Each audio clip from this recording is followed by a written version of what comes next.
Hello guys, welcome back to the channel. In this stream, Dennis and I will be chatting about West Ham's fantastic start to the season. Kurt Zouma being confirmed as captain by David Moyes, and we'll preview tomorrow's game against champions Manchester City. So if you're new around here, please subscribe to Gage Football for more vlogs, watch-alongs, and other football content.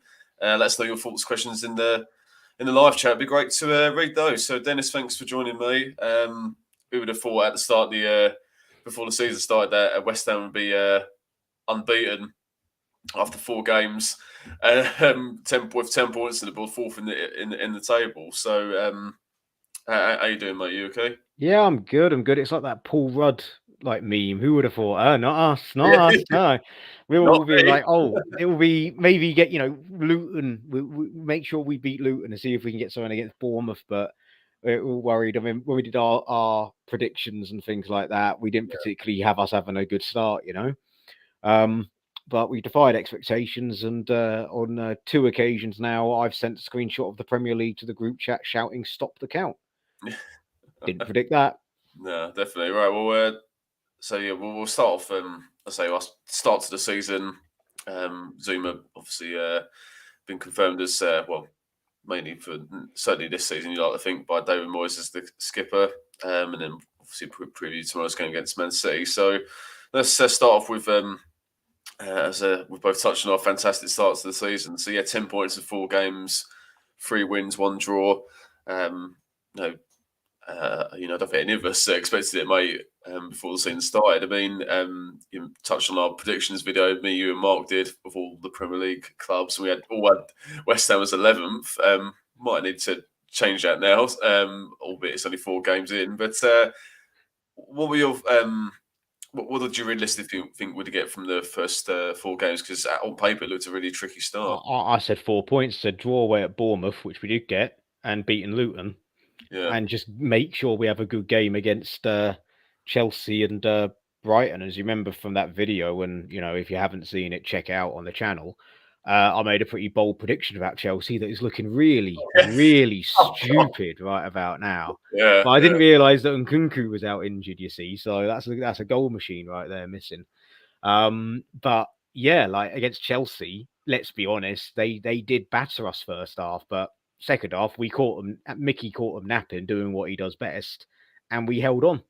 We held on with 10 men, and then we made our own luck with that penalty, getting that penalty at the end. We deserved to win that penalty from stretching them, and we won. Another day of the week, who knows? But yeah, I mean, a lot of decisions coming into preseason, especially after the first game against Bournemouth. Lots of people were saying, "Oh, against a bigger team, we'd get made to pay."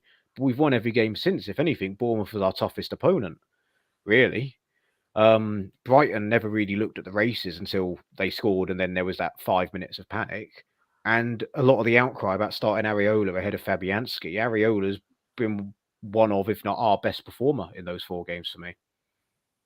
Yeah, no, I agree with everything you said, mate. I mean, what do you put the good start down to? Like, with Areola going in goal, some our new signings, obviously Alvarez and Ward-Prowse in particular, getting off to flyers.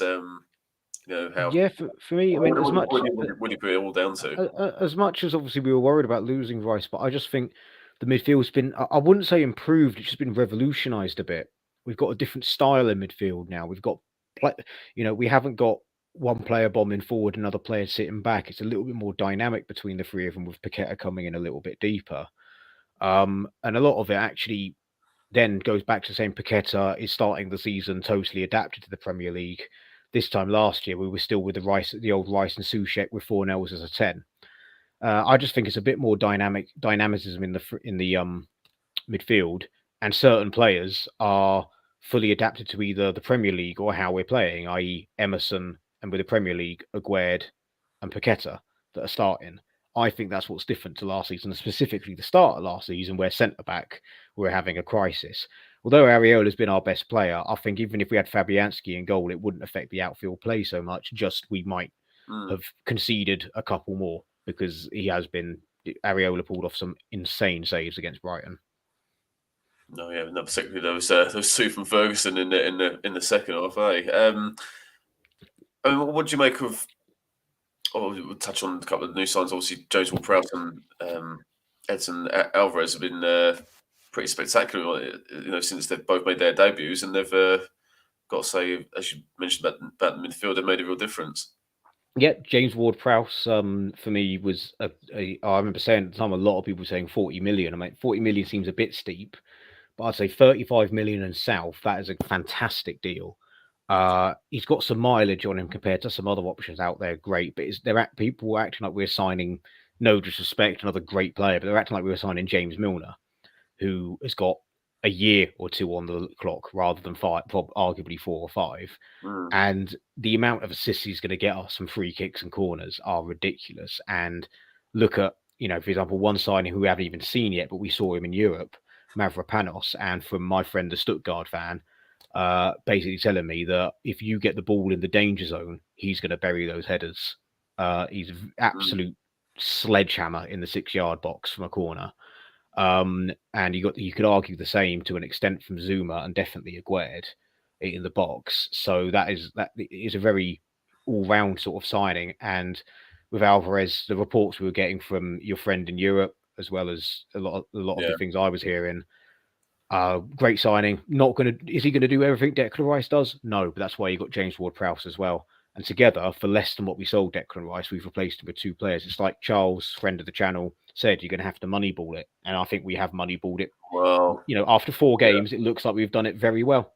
Remains to be seen. The jury's out until November, October, December, I'd say. But so far, so good.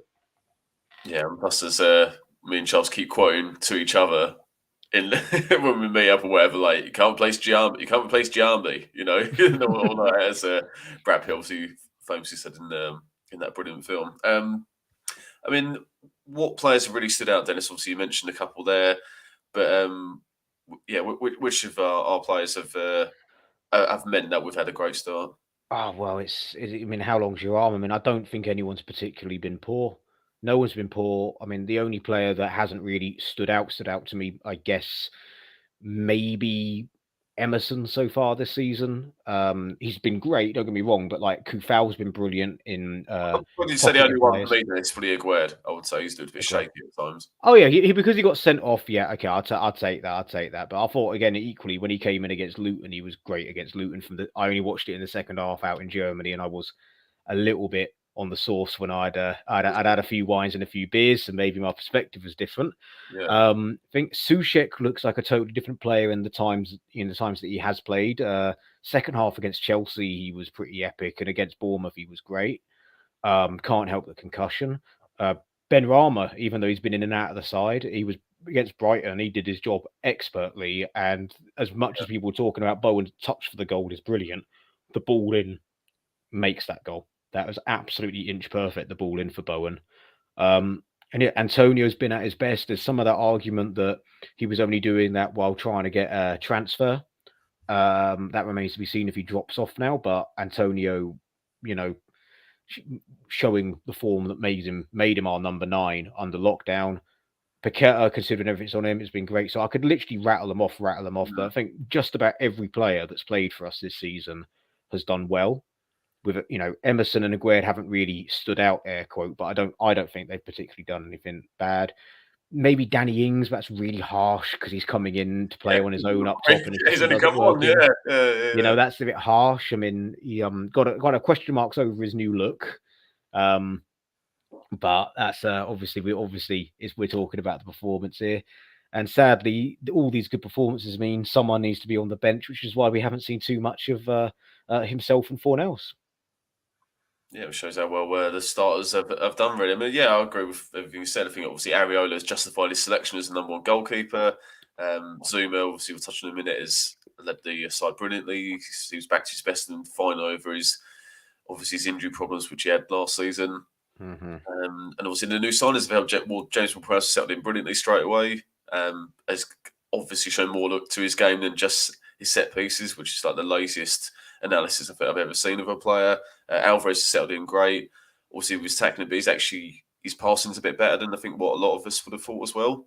Mm-hmm. His passing and moving, particularly in the Luton game, was really impressive. Ben Rama's had his moments. Obviously, Bowen's got his goals back. That goal scoring form's better. Antonio the same. And that's really really exciting for me, mate. I think we can actually get even better. particularly on the ball, which has been questioned at times. But at the end of the day, it's 10 points in 4 games. Can't complain too much. Yeah, and as I said, we'll come on to it later with a proper preview, but up next is the ultimate free hit, which is Man City. So basically, you get anything out of this game, it's a positive, So I don't, unless we get a hiding, we're not going to be, our heads aren't going to drop.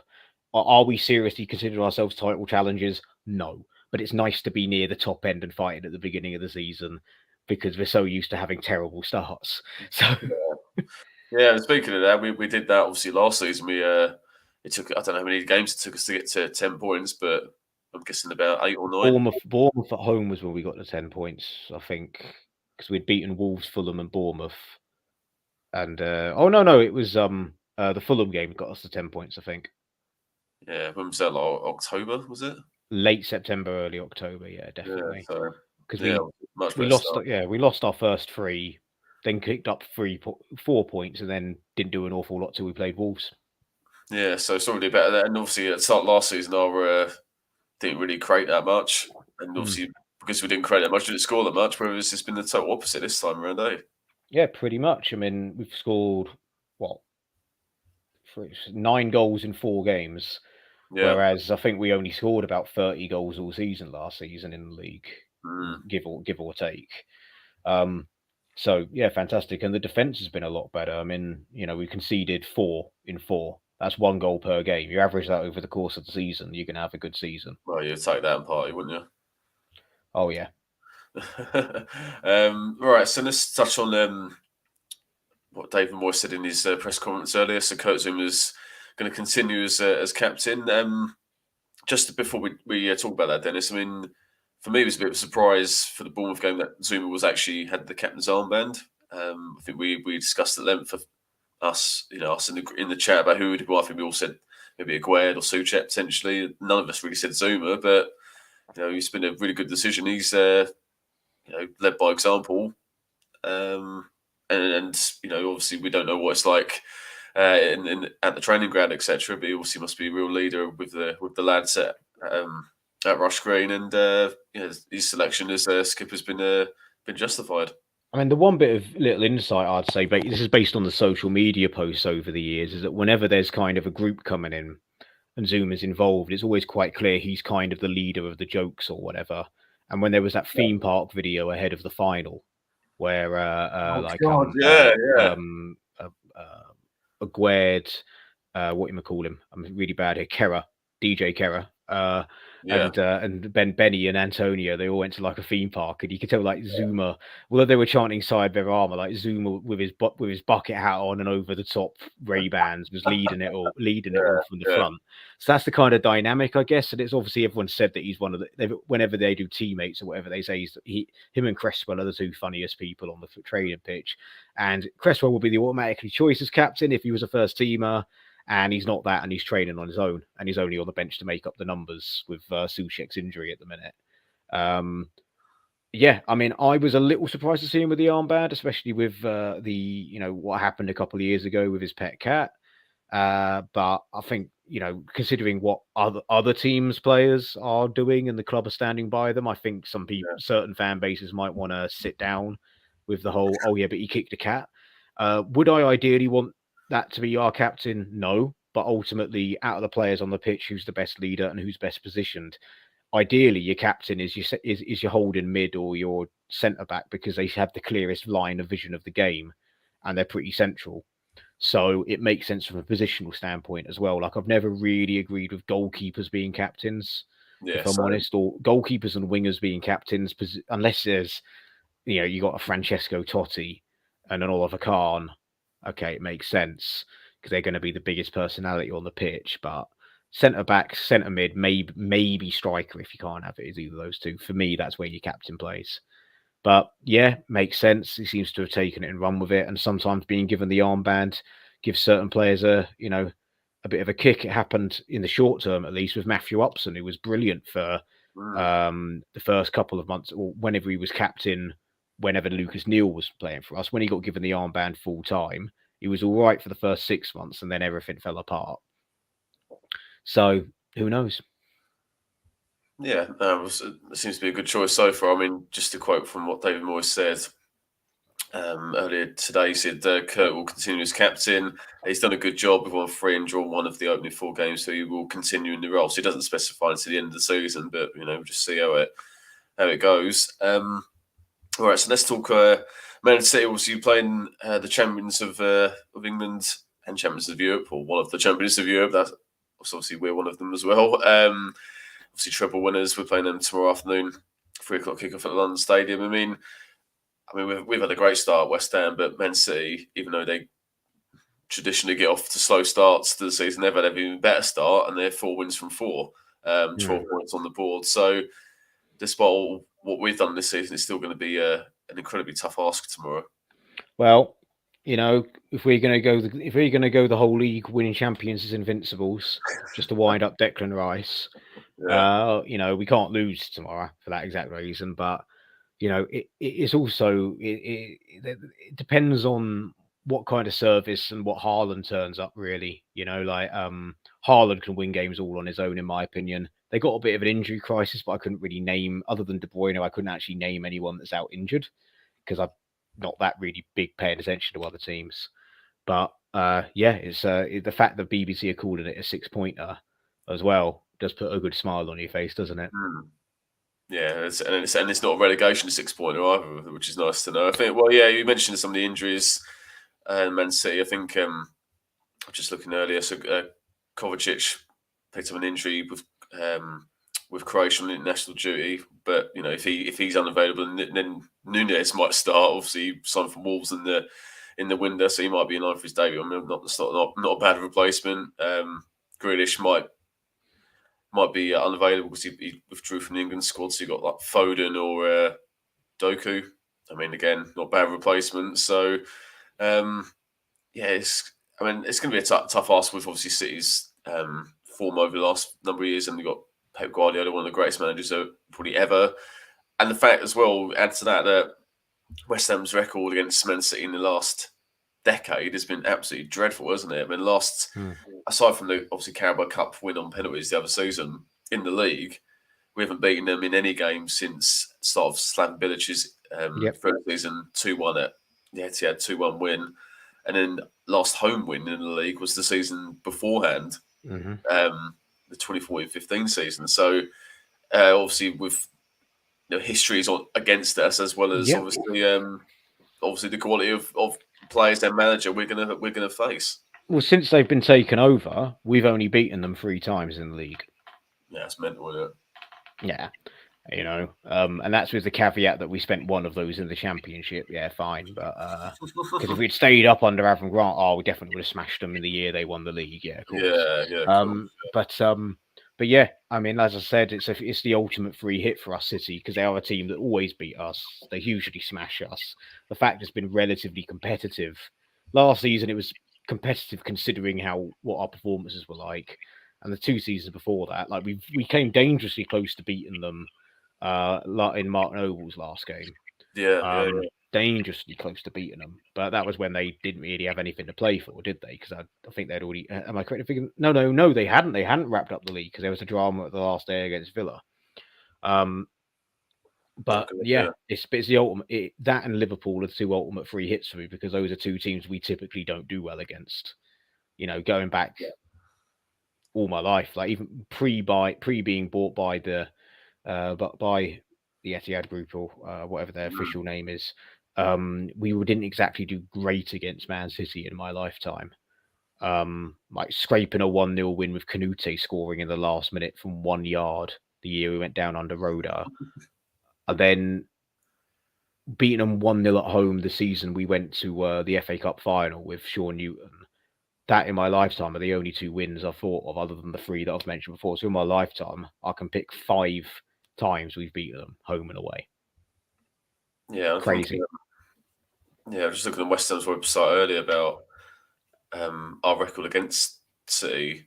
Overall, I think it'd be the 45th time we've played them, and obviously because of the last sort of 10-15 years of them, what's happened to them off the pitch with the investment, etc. They've got 27 wins and we've got 9. So Yeah. that's obviously not a great reason. I've just triple checked this on Wikipedia, and I've lied. We've beaten them 6 times in my lifetime. We beat them in 2000, where was that Stuart or Ian Pearce? Yeah, Stuart Pearce scored for us that day. I might have been there. Was that a 4-1? I think I might have been there. 4-1 Upton Park. Lomas, Yeah, Sinclair, Pearce, DiCanio, and Spencer. But Spencer Pryor put them 1-0 up. Yeah, I think they had that hideous grey shirt on. I think they had that at that time. They would have, that season. So, I mean, what do you? I mean, for me, obviously, this is probably the most optimistic that I've been facing City under Guardiola. Obviously, he's been in charge since our first season at the London Stadium, so the 16-17 season. And you're right, especially only absolutely freshest mostly, apart from that 2-2. Mark Noble's last home game. So, I'm as confident as I have been, but even so, it's going to be a tough ask. I mean, yeah. How do you see it going? Like, what do you think will play the same? Well, I imagine Moyes will play the same tactics like he did against Brighton the other week. Probably will. I mean, I don't think it would. I don't think it'll have the same result, but I do think that I think this will be a game where we'll have a good performance. We'll make a go of it. I'm not going to sit here and predict, oh yeah, we're going to win. We're going to win. But it really depends. Is Antonio going to keep up the same performance as he had before the window closed? I think he will, but will remain to be seen. James Ward-Prowse picked up a knock in training. Is he going to be 100%? By all accounts, it's just a knock, nothing to worry about. But could he pull up? There's loads of variables that go into it. Moyes might even change it, and because of his performance for Greece, he might stick Mavropanos in for a debut of fire against Haaland and play 3 at the back. Could do. Yeah. He played 3 at the back away and nullified them for the first 50 minutes of the game, and then eventually their good work or their talent shined through, and that was without starting Declan Rice as well. 3 at the back without Declan Rice last season, if you remember. So we can make a game of it. Like we've picked up before last season at home, we had drawn 2 years in a row, 1-1 and 2-2. That was the game that Antonio injured himself scoring an overhead kick. So we'll make a game of it. I mean, if we're going to do score predictions, probably save them to the end. But I reckon, I do see both teams scoring tomorrow. Yeah, I don't think City are going to. I think they'll score so for certain. But for me, tomorrow, I just want because last season the scorelines were relatively close. We lost 2-0. Was it 2-0 at home and 3-0 away? I think it was 2-0 at home, and Scamacca I think hit the crossbar. I remember Scamacca hitting the crossbar. It may have been offside afterwards, but we did have chances once we brought Scamacca on. But yeah, the game was pretty much dead at 2-0 when Haaland raced through. And away from him, yeah, we held them, but eventually they broke us down. And once they scored 1, we then had to start trying. And we had like Flynn Downs playing against Kevin De Bruyne. And no disrespect to Flynn Downs, but he's no Declan Rice. So yeah, that was what happened last season. They were the score closer than the scorelines would reflect, but overall 5-0 on aggregate. Yeah, well, I think for me, I think City in both games probably played in second gear, really. And we didn't really lay a glove on them, personally. So I just want us to, when we do hit them on the break, we have been, we attacking numbers at speed and give them City are good defensively. Don't get me wrong as well, but let's have a go when we do get the ball. If we can replicate what we did in the second half against Chelsea and pretty much the whole game against Brighton, then you never know. I think we got a chance of scoring some goals. But if we play like we did in the first half against Chelsea, where we're too deep, don't get out of our half, and City are obviously way better than Chelsea, then unfortunately it could be all over by half time. Could be. And even if it is all over half time, then we experiment by trying to actually attack players and maybe play 2 up top or bring Mabamba on or something. It's the ultimate free hit. If we lose this game 6-0, we go, yeah, but it's the super rich City, that's third choice right winger would probably walk into most Premier League sides, So, I'm not horrific. The pressure is off as far as I'm concerned. Oh, of course it is. Yeah. I think Yeah, can't imagine what it'd be like if we only got like 3 or 4 points from the first 4 games. And Yeah. this should be ramped up for tomorrow. And then it'd be like, come on against City, let's give them a good game. Whereas now it's like, even if we don't give them a good game, it's like, yeah, but it's Man City. We just got to beat everyone else. Yeah, pretty much, mate. I mean, in terms of starting lineup, I mean, would you make any changes? Would Souček should be probably available now? Would you bring him back? Would you leave it the same as it was against Luton? Possibly. I mean, I think they'd probably play a bit more defensive than they did against Luton. And I don't know if that worked because obviously I only watched the second half, but we were struggling to break them down defensively, Luton, and eventually got through just in time before they snatched that consolation goal. I think it'd be harsh to drop anyone, but if Souček's coming in and we're playing a bit more defensive, or we want someone a bit more physical in the air, it would make sense to start him and start exactly how we did against Brighton. But I don't know how good Paqueta would be going out wide left against Man City, personally. Yeah, well, I think I would make. I think I just made the one change from Luton is I'd bring in Souček for Benrahma, and then I'd put Paqueta out wide because the amount of tackles that Paqueta make. I think he's made the most in the league. Is he this season? Or we saw something like that. And it will help. I think it will help Emerson more than Benrahma would do from a defensive point of view as well, because obviously Carl Walker obviously signed a new contract, Man City. Yeah, obviously he flies forward, doesn't he? At speed. So Emerson will need all their help he can get. So and Paqueta can receive the ball out wide as he has done at times this season. So I think that'd be the only change I'd make. I don't think I would change much else. Being Bowen's on fire. Antonio was quite against Luton, but he started off the season well. Can't drop them. No chance of dropping Ward-Prowse or Alvarez. So I wouldn't change the back four really, to be honest. So that's that. I'd keep it. Just the one change for me. Yeah, I mean that's pretty much the only change I could see happening, unless he wants to go free at the back with Mavropanos. But is Moyes going to give a guy his debut for West Ham against Man City? Probably not. This is the only change I can see happening. It's just whether Paqueta will be as effective out on the left. I don't know, but and also because Souček, I say Moyes, he has players he trusts, and it's quite clear, outside in Europe, I think he's a little bit more happy for Benrahma to play out on the left, whereas in the league, that's why he kept changing him with Fornells last season. I think he'd rather have Souček in the middle and Paqueta out wide than Paqueta in the middle and Benrahma out wide, and see Benrahma coming on as an impact sub. Equally, you could play that as a diamond and push up the width fullbacks and have two up top. But against City, that is incredibly risky. Yeah, I don't see that happening. And I certainly wouldn't. I certainly wouldn't do that either. So what's your score? Go on then. What's your score prediction? I'm gonna go 3-1 City. Right. Haaland hat trick. Well, because everyone it's mixed feelings for West Ham fans. I assume a lot of obviously fantasy Premier League players have got Haaland in their team as captain for. Right, it's the trend. He's had the exact same goal scoring trend as last season so far, which would then, if it repeats, it means that today he gets a hat trick in game week 5 because he got like 2 and nothing, 1 hat trick last season, and so far he's replicated that. So that's why a lot of people were saying it's destiny. He's going to get a hat trick. Well, look, I wouldn't mind him getting a hat trick as long as we score 4 goals. I mean, if it finishes 4-3 to us, Haaland hat trick, then that's he brings on Mavropanos.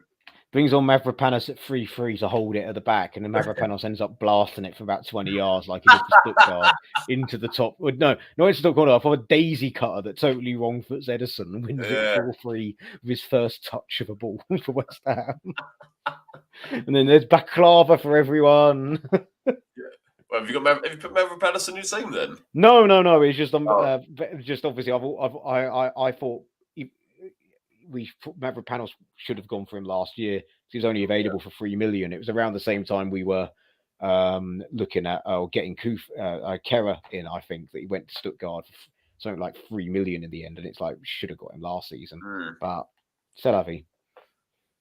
It is what it is. Right. Well, half an hour's flown by, mate. So, anything else you want to touch on? Other than we've escaped, everyone worried about Moyes or annoyed Moyes didn't get manager of the month. You do know it's cursed, so we've escaped that curse. That's fine. Yeah. Well, do you remember the other season? Nuno Espirito Santo, he got manager of the month in August, and he got sacked like a few weeks later. Yeah, I'm pretty certain Rodgers got it the year that he didn't get sacked, but I think he got it the year Mourinho won the league for Chelsea for the third time, and they'd spent all that money, and I think they smashed Tottenham and they'd done well. He got manager of the month, and then the rest of the season was just an absolute shocker. So, yeah, fair enough. Cool. All right. Well, thanks, Dennis. I'll catch you tomorrow for the City game. Well, I actually know we're going to the pre-match event. Dean Ashton. Yeah, West Ham Wave, obviously X and Dave at the at O'Neill's in Leytonstone. So that'll be good to see Dean Ashton and obviously Mad Dog Martin out. That'll be a right laugh. So yeah, I'll see you then, mate. See you then. Right, well, thanks everyone for watching. Subscribe to Gage Football if you're new, and we'll see you soon. All the best. Take care.